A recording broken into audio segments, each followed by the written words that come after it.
All right, guys, we're on the road. We're on the road. So my last moto vlog video, I realized my camera angle is a little low. This one should be a bit better. I tried to fix it. If it's not, you know, whatever, it's a work in progress. We're gonna keep improving, okay? In my last moto vlog, I talked about why you should buy a Kawasaki Z125. In this video, I'm going to be talking about why you should not buy a Kawasaki Z125. And I'm not going to lie to you. When it comes to the reasons or the downsides of this motorcycle, as I'm headed to work here, when it comes to the downsides of this motorcycle, you really should have anticipated what they are prior to purchasing this, right? Nothing negative about this bike is going to catch you off guard, I would say, in my experience. Okay, but we're going to start with the size of the motorcycle, the physical size of the motorcycle. I am a short guy. I'm 5'5", 5'6" on a good day. I wish I was a little taller, but this motorcycle is reasonably comfortable for me. That being said, when I'm riding it, I do still feel like a little bit of a gnome on this thing. Like, my knees are kind of high. The riding position is relatively comfortable, but my knees are high and my shoulders are kind of broad enough to where, like, no matter how I adjust the mirrors, it's kind of hard for me to get like more than like a 25% use out of the mirrors, if that makes sense. So like my arms are, if you could see that on the camera, my arms are in the way like 50% of the mirror on both sides. So I can't really use the mirrors like a ton, which is a little annoying from like a safety perspective and like a visibility perspective, you know. So that's a little bit frustrating. And you know, it's just the size of the motorcycle is small. That's, you know, conveniently, it's also one of the benefits of this motorcycle is that it's small, it's nimble, it's mobile, it's maneuverable, it's light, easy to lift. But those, you know, the size of the motorcycle also comes with that as a downside, right? Just being a small bike, if you're taller than like 5'10", I would say, it probably wouldn't be like super comfortable to ride on. That being said, I've had a few of my friends ride this and they're over 6 feet tall and they can ride it. I'm just not sure that it's like going to be a comfortable option in comparison to other motorcycles for like longer periods of time, if that makes sense. Now, the second reason that you should not buy a Kawasaki Z125 is also due to the size, but this time instead of the physical size of the motorcycle, we're talking about the size of the engine. The power that the motorcycle has, all right? This motorcycle is not fast. It's a 125cc motorcycle. It goes a top speed of, I would say, well, top speed, me going downhill, it was going 63 miles an hour. And that was pushing it max like 8,500, 9,000 RPMs. That was as fast as I could go, was 63, 64 miles an hour downhill. It does have enough torque and acceleration to speed up to about 55 relatively easily. So when it comes to riding in town, this motorcycle is great, but it's not going to go on the freeway. And that is due to the power of the motorcycle itself. Torque levels, you know, it's torquey enough to get up to speed, but like any car that goes pedal to the metal will accelerate faster than this motorcycle. You're not going to be able to beat anybody really off the line unless it's just like a beater of a vehicle. All right, so the power of the motorcycle, like the size of the motorcycle, the size of the engine, is definitely one of the biggest downsides. But if you're buying a mini bike, dude, like, what did you expect? You're not going to be able to like zip down the highway at highway speeds, safe highway speeds, I should say, comfortably. It's just not going to happen. I haven't ridden this motorcycle on the highway at all. I took it down some back roads that were 55 mile an hour speed limit, and I was pushing it to stay at 55 or 60-ish, and cars were like riding my ass, and I'm like, man, I don't feel comfortable doing this. It's just not fun.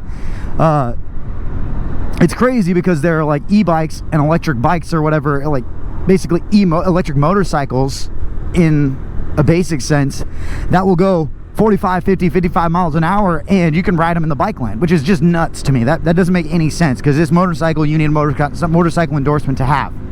That's another downside. Like, if you're learning how to ride a motorcycle, this is a great learner bike, but something to consider, I didn't really have to worry about this because I already had an endorsement, but something to consider is you do need a motorcycle endorsement. Contrast that with like a Honda Ruckus or a moped. that is under 100 cc's.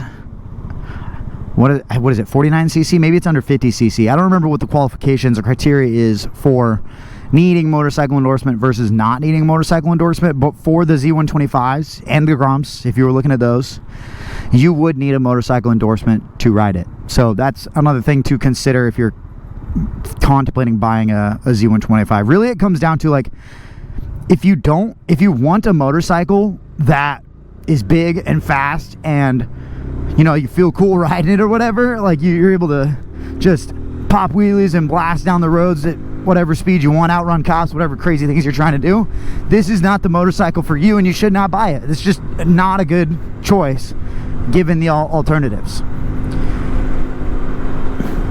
So hopefully you kind of understand that the size of the motorcycle is a big drawback. Now, in line with that, when it comes to like the power of the motorcycle, one thing that is a big drawback is the noise that it puts out. You know, you might be like, oh, I don't really want a loud motorcycle, and that's good. This motorcycle is definitely not loud, but that is actually a bad thing because it sounds like a lawnmower. So one, it doesn't sound cool at all. You're not gonna impress anybody by like revving the engine at all.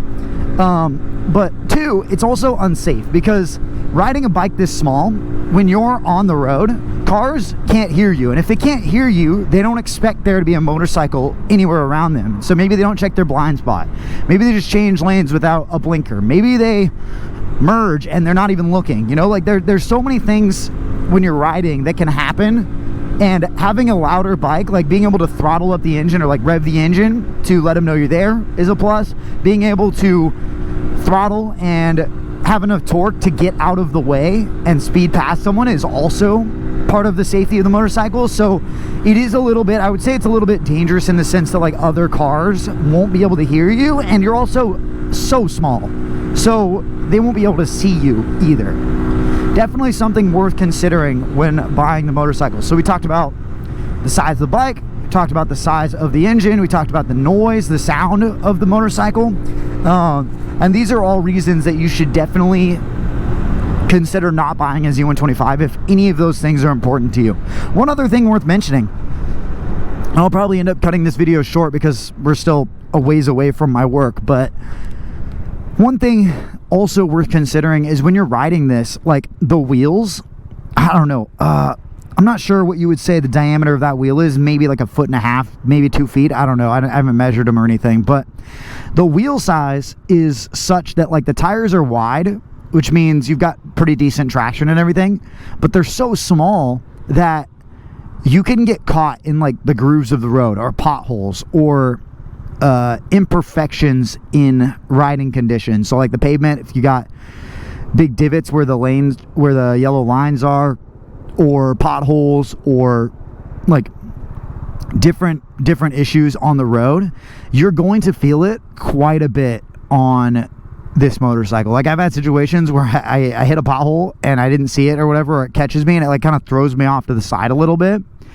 and I'm like, man, that is pretty scary. Like it'll bounce you, dude, and like if your whole wheel fits in a pothole, you lose control for a hot second there, and it's definitely a little scary. So that also is something that one specifically kind of caught me off guard when I was learning, or not learning to ride, but like beginning to ride on the oh man, this guy's gonna pass me. I was gonna pass his car. Oh well.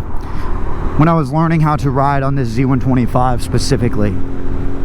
The other thing too, it's super freaking light, so when I'm riding, if it's windy and I'm out in like an open road or whatever and it's like pretty windy, it'll blow you. Like the wind definitely has an impact on where you go on the road, so you have to be kind of prepared for that. Not that it's like super chaotic or dangerous, but like it definitely blows you around more than it would on like a larger cruiser or a larger crotch rocket. You just feel it more. So that's also something that kind of surprised me when I was beginning to ride my Z125.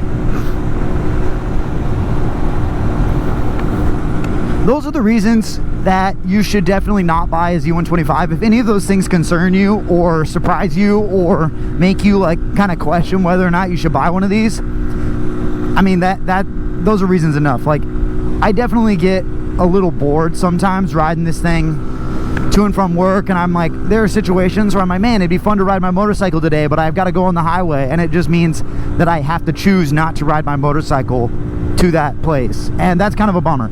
So I'm definitely, like, within 3 to 6 months of owning this motorcycle, I've had it for what, a year and a half now. Within 3 to 6 months of having the motorcycle, I was like, man, I wish I had a bigger bike too. So if this is the bike that you want for commuting in town and, you know, short little trips and stuff, this is a good option. You do get good gas mileage. Oh, that's the other thing. You don't get as good of gas mileage as they tell you at the dealership or on the website. You don't get 125 miles to the gallon. You get a lot closer to 70. So keep that in mind. That's still better than any alternative motorcycle, gas power motorcycle. But you're not going to get the full manufacturer 100 plus miles to the gallon. So that is also a little bit, not false advertising, but it's just different riding conditions. So yeah, the seat size, the speed, the noise levels of these motorcycles is definitely not ideal when it comes to comparing to different bigger bikes. I'm definitely going to be buying another one soon, and I am going to be upgrading the exhaust to a Yoshimaru exhaust. I think that's how you say it. Correct me if I'm wrong. Just because I want my motorcycle to be a little bit louder so that I can, like, let people know I'm around. And also it'll give me a little bit more performance on the front end, give me a little bit more torque when I'm throttling up. It won't really affect top speed. I'll still probably go about 62, 63 max, but torque, it'll let me accelerate a little bit faster and probably give me a little bit more control with the throttle. So gonna upgrade that. But overall, if you watched my why you should buy a Z125 video, I told you the pros greatly outweigh the cons. If you know what you're getting into when you're buying the mini bike or the Z125, you're not going to be surprised by any of these other things. So those are the downsides to having this bike. It's a relatively cheap option for a motorcycle and having a commuter. So appreciate you guys for watching. Let me know if you want to see more videos like this in the future. I just posted last week, I think, my first full-length wheelie practice video. So I'm still trying to learn how to wheelie on this thing. I'm definitely not very good, but if you want to check that out, go for it. Appreciate you guys for watching. As always, don't forget to live a little. I'll see you in the next one. Peace.